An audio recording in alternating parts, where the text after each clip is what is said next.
السلام عليكم ورحمة الله تعالى وبركاته. مرحبا بالأخوان الكل. كما تعرفوا ديما نحاول نكونوا أكتيف معاكم، حاضرين في كل ما هو جديد، سواء على قمر النيسات، على الأسرة، على الهوتبيرد، على النيسات، على البدر، سامحوني. به اليوم ثم قناة جديدة اسمها سبور بلوس اتش دي، قناة جزائرية شقيقة الجزائر. التردد القناة 10921، فيرتيكال 27500. القناة انضافت مع قناة برنامج ناسيونال الجزائرية اللي باش تولي يمكن باش تشمل التظاهرات الرياضية في الجزائر الكل.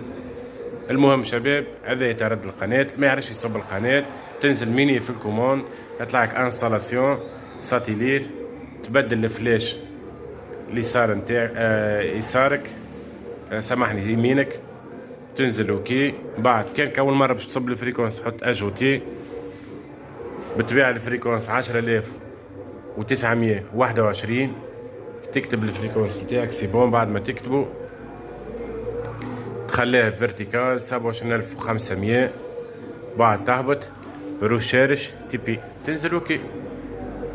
ديما حط نو باش ما تبدلش التنظيمه اللي عندك، سوى قنواتك منظمه ولا كل شيء، حاول خليها كيك هي باقه كامله. راهو قنوات جزائريه. نخرجوا انت باش تصب القناه بطبيعتك راه باش تلقاها في اخر القمر نتاعك. يعني مش معناها اش نقصد انا القناه باش تلقاها لهنا موجوده في اخر القمر، في اخر القمر تلقاها اخر القمر اللي هو قنوات تاع النايسات. ان شاء الله نكونوا افدناكم. مرحبا بالخير الكل، السلام عليكم ورحمه الله تعالى السلام وبركاته. عليكم.